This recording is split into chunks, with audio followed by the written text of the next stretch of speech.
this one could be cool, perhaps. I've not played it though, so it might. Yeah, I can give you a sticker tour. I don't have many, but.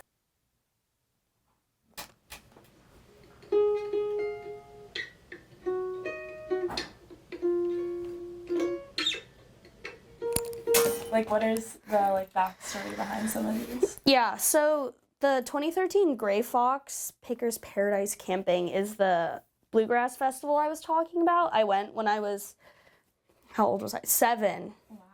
Or 8. Probably, okay, yeah, 7 or 8. And I was, like, enrolled in these, like, you kind of, like, play in front of a few, like, a little council, and then they put you in different levels.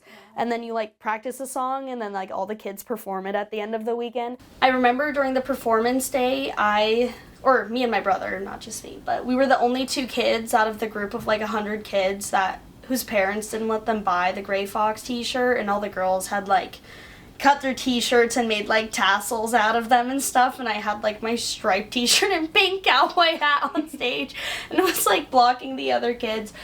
Not my best moment, but that was, like, super fun. There were, like, so many kids there. It was, like, really nice to be around that. I'm deciding if I should really, like, sticker up this case or, like, consider getting a new one, because this is just, like, the state of it is, like, it's, like, rusting really bad, but, yeah. I mean, it works, so. Because it's been a minute. That's okay. Let's try this though. My name is Emma Crespi, and I'm a sophomore here at Skidmore College. And I'm here today to be interviewed about my interest in bluegrass and my playing of fiddle and mandolin.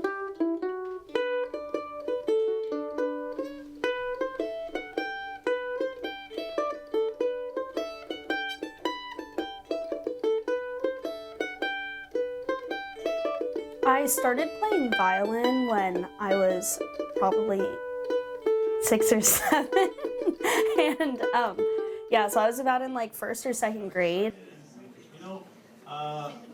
I'm John Crespi, this is Emma and Henry here, and we decided to put together a little trio we call the Blue Monkey Trio, and play a little song we've been working on called Flowers of Edinburgh. So, some flowers for Bobby. My dad has a very eclectic collection of instruments. We've had like banjos, I think we've had like 2 mandolins, he has a couple of guitars, and he has so many harmonicas. And Emma's gonna kick it off. Ready?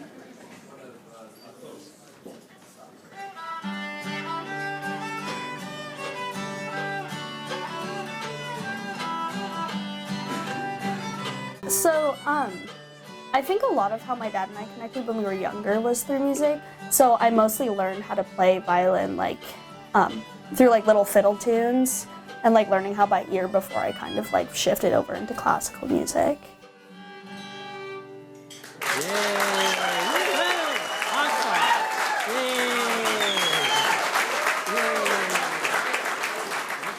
Bluegrass is very like, it's very fun and it's very fluid.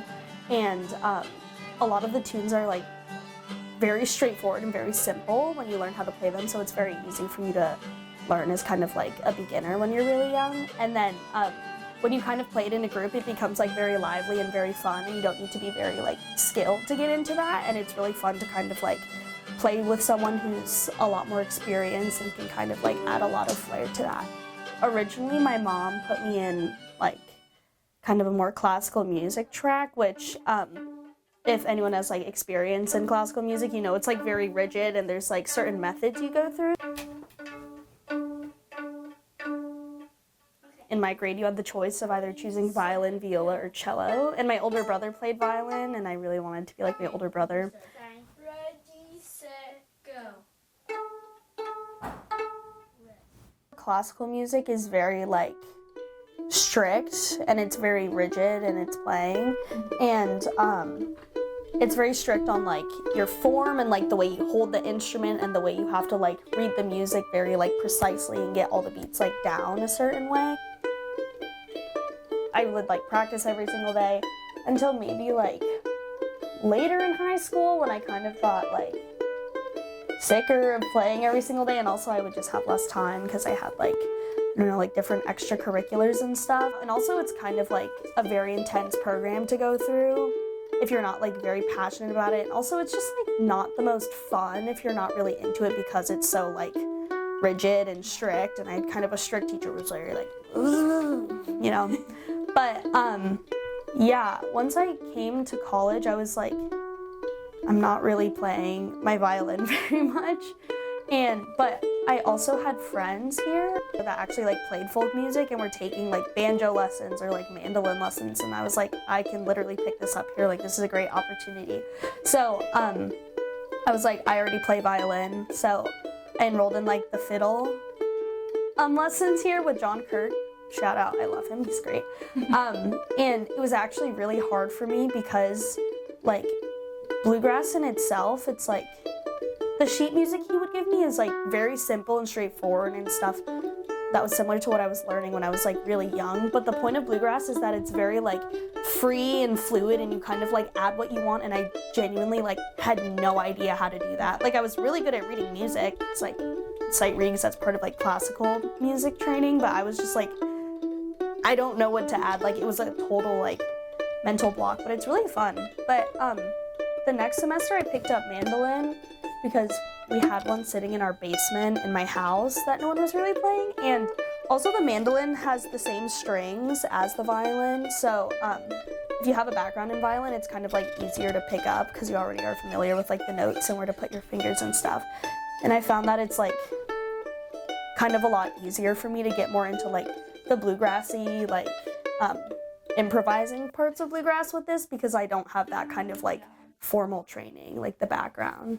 After making the transition to like folk and bluegrass music, it's a lot more like I can just kind of like really relax when I play. And I don't know if it's because I don't feel like the pressure anymore to really like play something really well and like perform it in front of a judge exactly correctly. Like there's nothing I'm really like preparing for, and it's kind of like for my own sake, but I find it to be like very like therapeutic. And it's also nice just because this is like a new instrument I'm learning, and it's just like nice to see yourself progress, because I feel like at least with violin I kind of like hit a wall at some point, and it's like to get better you really have to like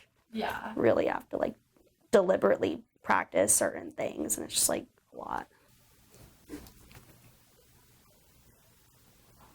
I think it's kind of like just helped me kind of get involved in like different communities. Like the bluegrass community is really like, it's very international, and there's like a lot of fiddle tunes, like no matter where you go, like people know them and you can pick them up and kind of like join in wherever. I feel like one of the nicest things was this is like post-grad, like I know that wherever I go, there's going to be kind of like an inherent community that I can be a part of, like a folk community, which is like kind of comforting to me. Cool. Yeah. Aww.